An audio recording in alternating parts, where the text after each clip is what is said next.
we saw this glow of light, just this kind of a halo of a light, just kind of beaming out. He wanted to tell me about a crash of some sort of craft that had occurred on his ranch. He would wad it up in his hand. When it hit the table, it spread out just like water with no wrinkles.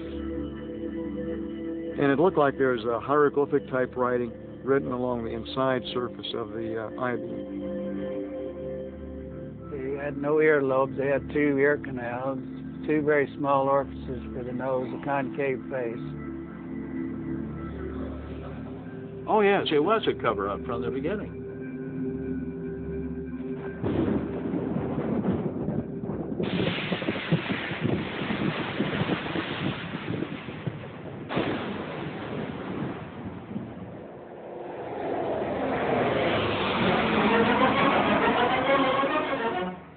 Roswell, New Mexico, 1947. A military town and Air Force base. Home to America's 509 bomb group.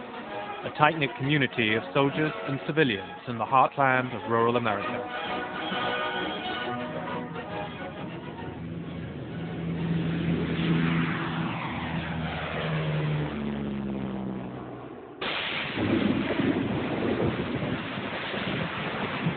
In the summer of 1947, the whole of America was gripped by a wave of sightings of flying saucers.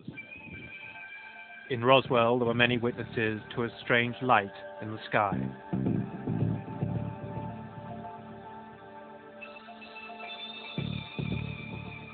But it was just going in a northerly motion at a pretty rapid speed, but nothing like a falling star or a meteorite. So bright like that, you couldn't look direct at it very long at a time. Then you had to look to the side of it, just like looking into a bright sun. William Woody is 61, a pig farmer who works for the local bus company in Roswell. He remembers to this day what he saw on the night of the 4th of July, 1947. I was 13 years alive, and that was the first time I'd ever seen anything like that.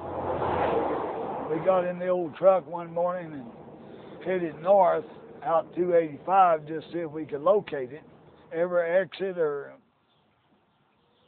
path off of the highway was blocked off with the military sentries, and said that that was under investigation and nobody was allowed to go either east or west off of the highway.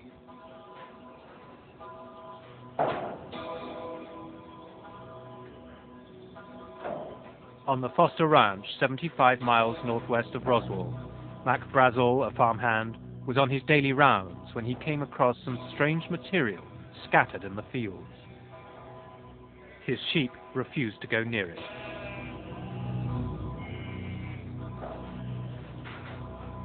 Unable to identify what it was, Brazel traveled 20 miles to show his nearest neighbor what he had found. Loretta Proctor is 83 and still lives on the same ranch near Corona, north of Roswell. She remembers Brazel arriving on horseback with a collection of strange material. He showed us this piece that looked like plastic or wood of some kind, and he said that there was some metallic-looking stuff that when you crushed it, it just straightened right back out. It wouldn't stay crushed. And there was some beams or something that he said had kind of pinkish purple printing on it. Well, we told him it's probably a UFO and he should report it.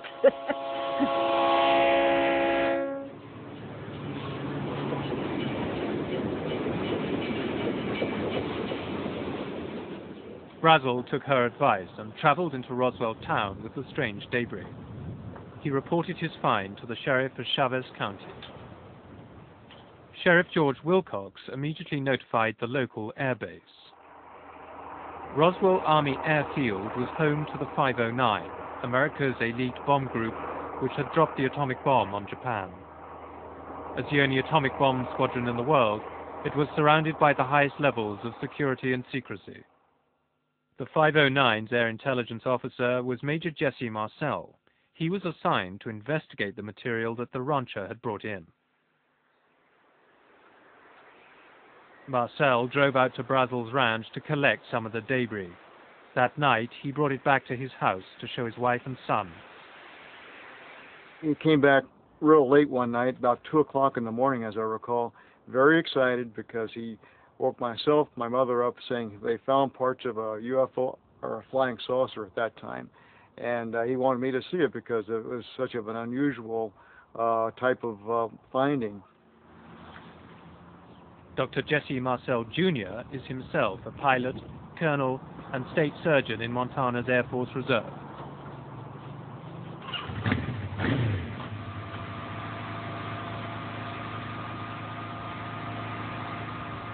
In 1947, he was 12 years old, but he vividly remembers the extraordinary nature of the material he saw that night in Roswell. As I recall, the most unusual part of the debris that I saw was the I-beam fragments, or what I recall as being I-beam, because they were very light, very strong, and they had some writing along the inside surface of this. And that was the thing that really set this apart from anything I'd ever seen before. Dan Dwyer and his colleagues in the Roswell Fire Brigade were also involved. The firemen were shown some remarkable material with curious properties. Dwyer's daughter Frankie was in the station at the time and remembers picking it up. When I would wad it up, it was like I had nothing in my hands. I couldn't feel it touching my skin. It was real weird. Drop it on the table and it was just like water, the way it would spread out.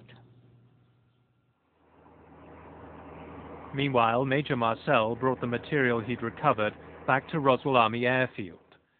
The commanding officer, Colonel Butch Blanchard, surprisingly ordered his public information officer, First Lieutenant Walter Hort, to issue an astonishing statement to the press. I was instructed by Colonel Blanchard to put out a press release which in effect stated that we had in our possession a flying saucer. In essence, it said that we have in our possession a flying disc. It was picked up on a ranch, and I can't remember if I said northwest of Roswell, brought into town by Mac Brazel, a ranch foreman, and the material was flown to higher headquarters, 8th Air Force, General Ramey. It was an announcement that stunned the world. The London Daily Telegraph reported that although no details were given of the craft, the Air Force claimed that it was of a flimsy construction, like a box kite. A small town in America had become the center of the world's attention. There was a tremendous amount of excitement because here I am, a little country editor in a small city in New Mexico, talking to Paris and Rome and London and Tokyo, and I can't remember all of them. Spent the whole afternoon on the phone. And I know that my counterparts at the Roswell paper and probably at the radio stations did the same.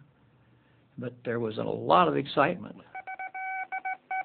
America was transfixed. Radio networks issued hourly bulletins. This is an actual broadcast of the time. Headline edition, July 8, 1947. The Army Air Forces has announced that a flying disc has been found and is now in the possession of the Army. Army officers say the missile, found sometime last week, has been inspected at Roswell, New Mexico, and sent to Wright Field, Ohio, for further inspection. Russia has demanded UN action to get all... Major Marcel had flown samples of the material to Fort Worth, Texas, headquarters of the 8th Air Force. Here, the story would take a remarkable turn.